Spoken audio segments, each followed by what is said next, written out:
Vanakam. Je suis heureuse de vous retrouver pour votre émission cultuelle Padel consacrée à l'hindouisme. Aujourd'hui, l'équipe de Vanakam Réunion TV vous propose de continuer à découvrir les rites qui entourent notre religion. Récemment, nous vous avons proposé une émission sur le Kalyanam, le mariage, qui fait partie des 16 samskaras de la vie d'un hindou. C'est ce que nous vous proposons de découvrir à travers 2 émissions. Mais avant de vous en dire plus, je vous laisse découvrir ensemble la pensée du jour.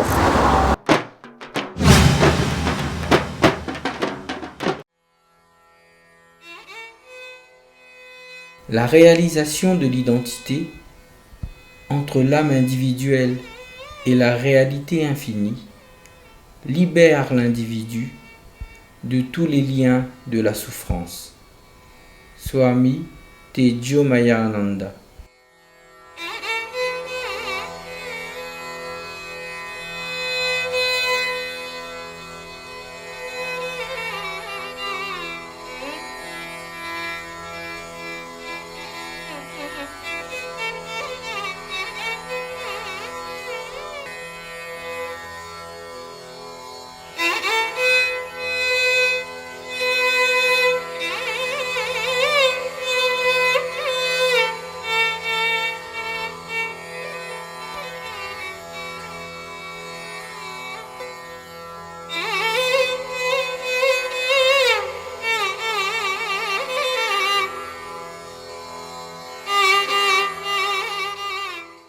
Poursuivons notre émission avec ce moment de détente musicale.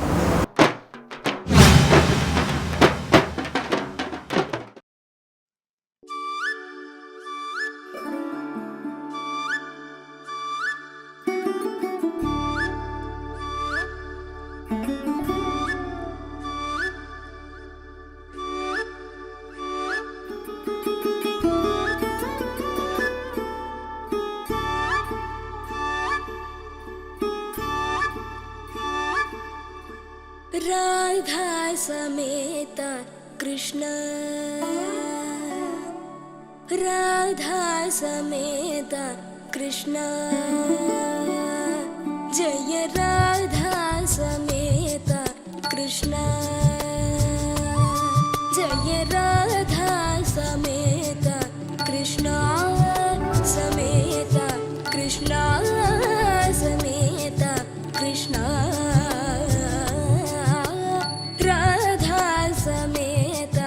Krishna समेत कृष्णा समेत कृष्णा राधा समेत कृष्णा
समेत कृष्ण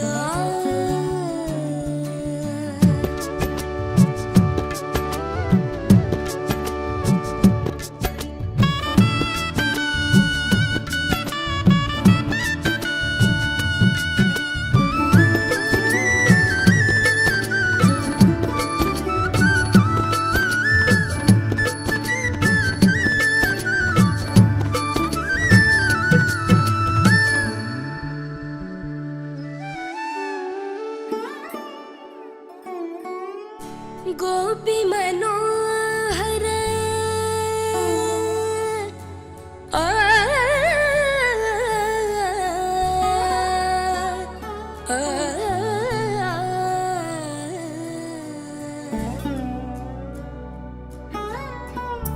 गोपी मनोहर गोकुलवासा गोपी मनोहर गोकुलवासा गोपी मनोहर गोकुलवासा शोभित मुरली गानविलासा शोभित मुरली गानविलासा शोभित मुरली गानविलासा सुंदर मन्मथ कोटि प्रकाश सुंदर मन्मथ कोटि प्रकाश सुंदर मन्मथ कोटि प्रकाश राधा समेत Krishna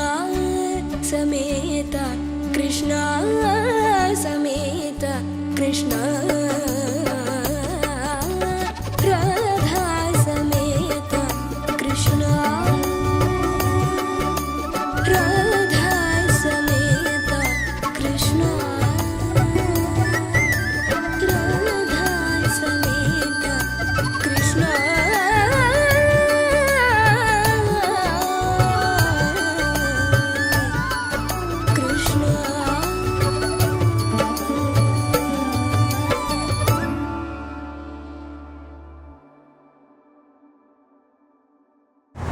La vie d'un hindou est marquée par des rituels. Les 16 samskaras font partie de ces rites ou cérémonies pratiquées qui marquent la vie spirituelle d'un croyant. Le mot samskara vient du sanskrit sam qui signifie réuni ou complet et kara qui signifie faire. Nos samskaras font partie de notre conditionnement. Les équipes de Vanakam Réunion TV vous proposent aujourd'hui de découvrir les 8 premiers samskaras à travers ce reportage.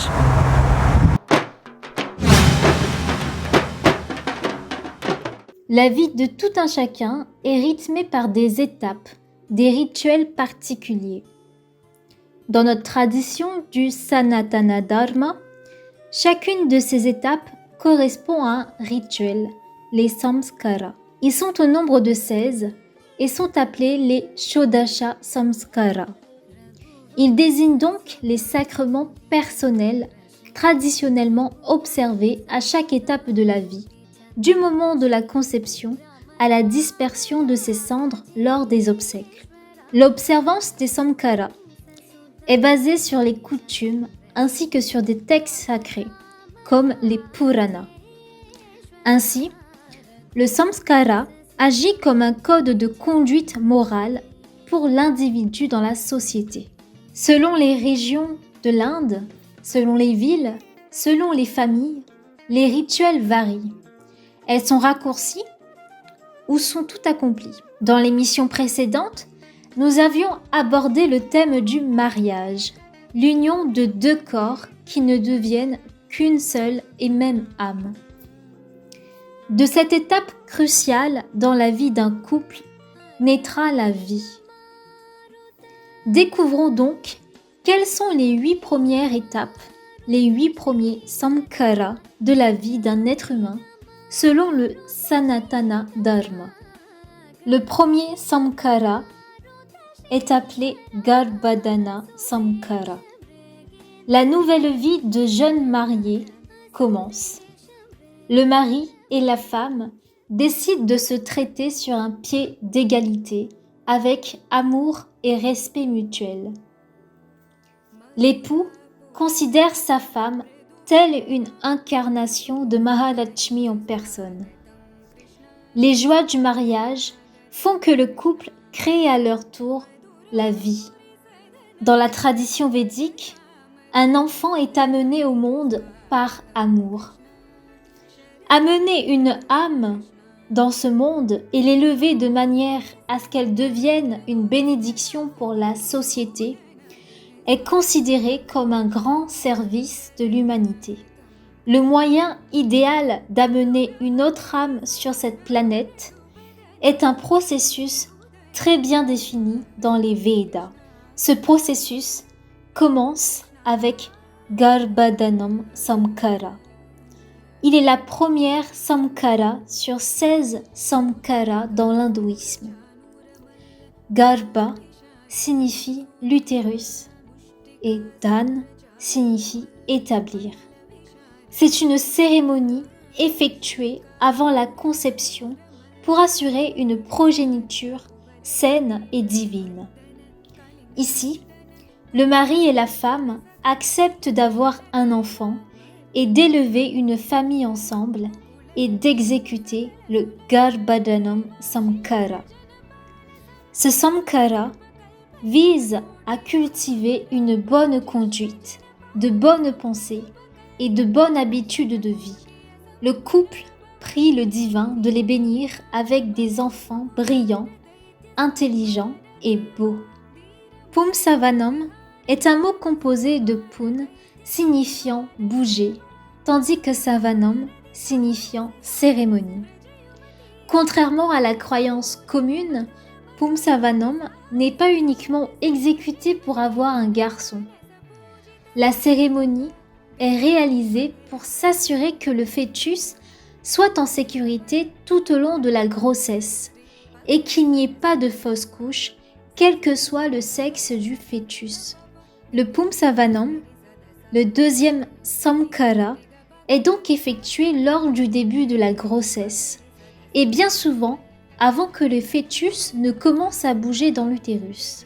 Lorsqu'il commence à grandir et à se développer, Pumsavanam est effectué pour garantir la sécurité et le bien-être du fœtus. Par ce rituel, on célèbre la conscience qui réside dans le fœtus. Lors du 4e, 6e ou 8e mois de grossesse, la Simantoyanayanam, une cérémonie particulière, est effectuée pour la protection et la santé de la mère et de l'enfant à naître. En effet, durant le rituel, une huile parfumée est versée sur la tête de la femme enceinte et une ligne de séparation est tirée 3 fois par le biais de ses cheveux, le front vers le haut avec 3 tiges d'herbe liées entre elles.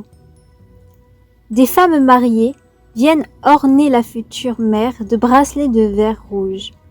Sa mère lui offre divers mets, sucrés, salés, amers, acides, tous les goûts pour la bouche, comme toutes les épreuves de la vie pour l'être humain, pour le couple, pour les futurs parents.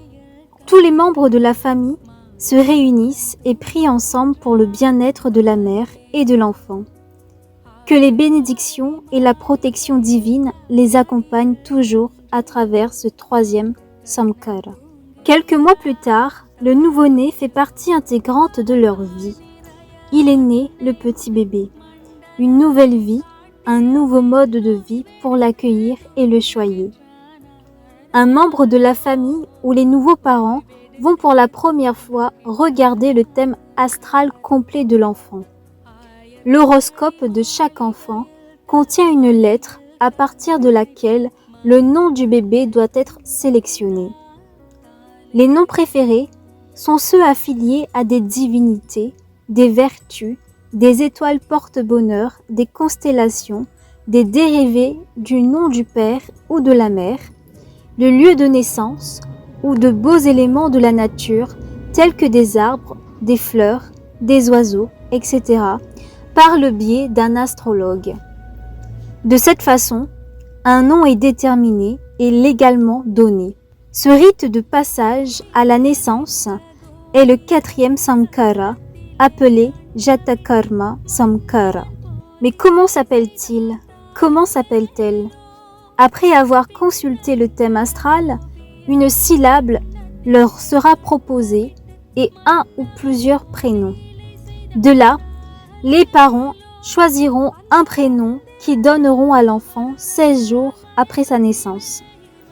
Le Namakaranam est le 5e samkara effectué dans la vie de cet enfant. Traditionnellement, le nom n'est pas censé être donné avant le 16e jour après la naissance. Lors de ce rituel, son prénom est écrit dans du riz et soufflé tendrement à son oreille par ses parents et la famille entière. Les impressions dans l'esprit de l'enfant se forment en fonction de ce que nous voyons et entendons dans ce monde. Nishkramana est la première sortie de l'enfant hors de la maison. On lui montre de belles choses, des symboles de bon augure. Cela se fait généralement après le premier mois de la naissance de l'enfant. La Annaprasadam est la puja d'alimentation par les grains, le 7e samkara. Il s'agit du premier aliment solide consommé par l'enfant en général, effectué lors du 6e mois. L'enfant est amené au kovil où un officiant, Pusari ou Gurukul, est invité à la maison de la famille. On récite des prières, on allume un feu sacré, ensuite de la nourriture, généralement une préparation de riz sucré nommée pongol, est offerte comme prasadam à Dieu. Le prasadam est ensuite donné à l'enfant. Annaprasanam Sankara est également exécuté pour marquer le jour et assurer à l'enfant que la terre-mère va maintenant vous nourrir.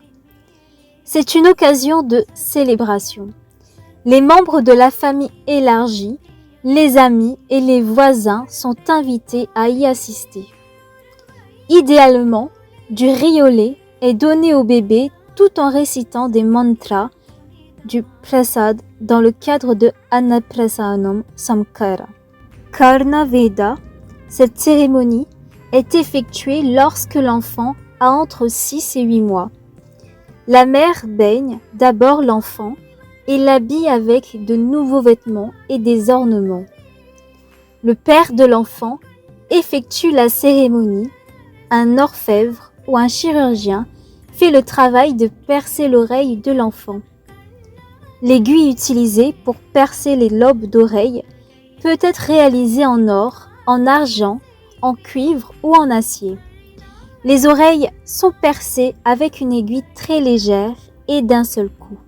Le port de boucles d'oreilles est une pratique courante dans de nombreuses cultures anciennes. Les lobes des oreilles ont un point d'acupression important. Des neurologues occidentaux ont mené des recherches reliant les lobes des oreilles à 2 hémisphères du cerveau. On pense que le perçage des oreilles aide à développer l'intelligence et à renforcer l'immunité contre les infections respiratoires.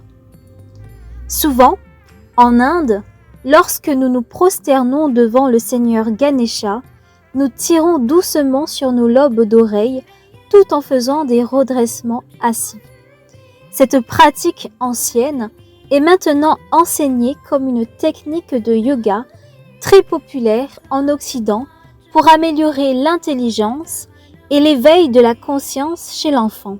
Ces 8 premiers samkaras nous indiquent les étapes de la vie humaine, les premiers pas de l'enfant dans la vie cultuelle qui le mènera à adopter une hygiène de vie pour évoluer dans le monde spirituel.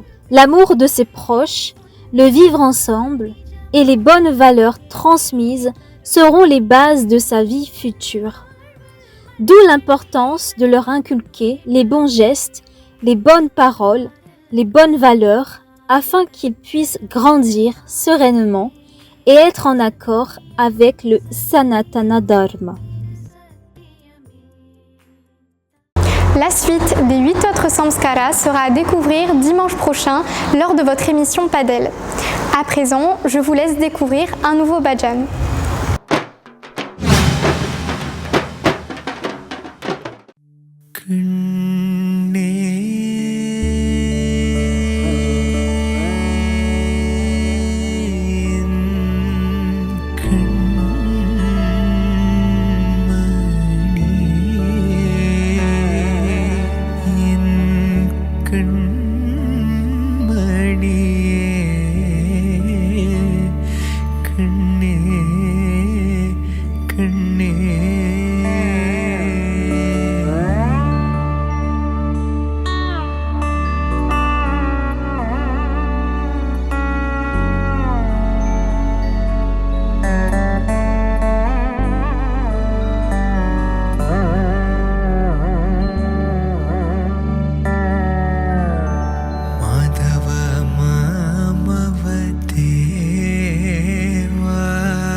Krishna यादव कृष्णा यदुकुल कृष्णा माधव मामते किंकिणी कण्ण कंकण किंकिणी कण्ण कंकण किंकिणी कण्ण मणिनो पुरधारी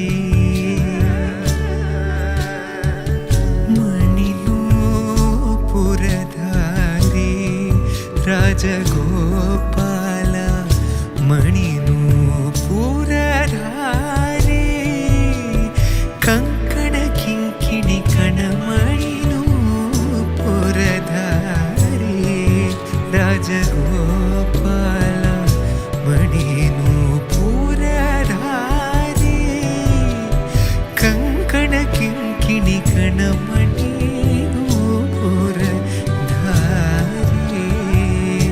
मगम पा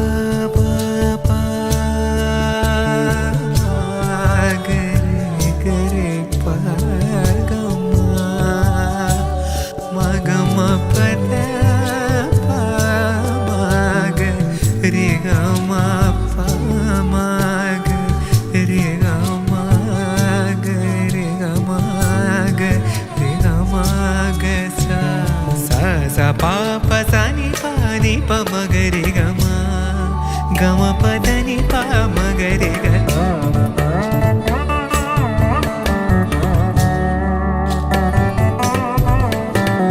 सरि सनि सनि स ग ग म प म ग म प नि प म ग रे ग म प म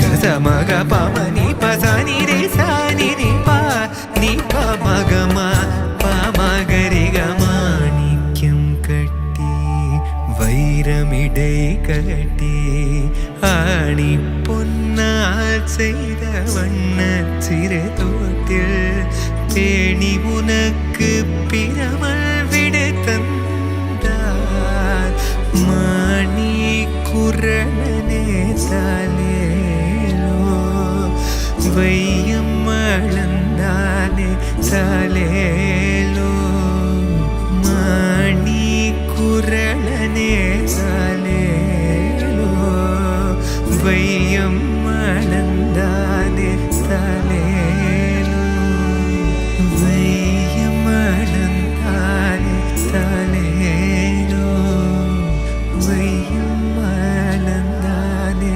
சாலேலோ சாலேலோ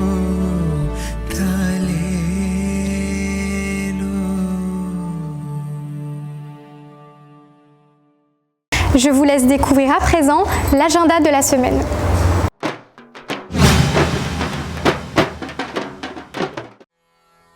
Mardi 30 novembre, écart ici, Puja pour Vishnu. Mercredi 1er décembre, Pradosham, Puja pour Shiva. Jeudi 2 décembre, Shivaratri, Puja pour Shiva. Vendredi 3 décembre, Amavasai, Puja pour les défunts. Samedi 4 décembre, éclipse solaire totale. Dimanche 5 décembre, Timidi Draupadi, au Kovir Pandiale de Prima. Chers fidèles téléspectateurs, votre émission touche maintenant à sa fin. J'ai été ravie de passer ce moment en votre compagnie. Vous pouvez revoir votre émission Padel mercredi à 13h sur Télé Créole ou sur la chaîne YouTube de Vanacam Réunion TV. En ce qui nous concerne, on vous retrouve dimanche prochain pour une nouvelle émission. Je vous souhaite de passer une belle journée. Nandri Vanakam.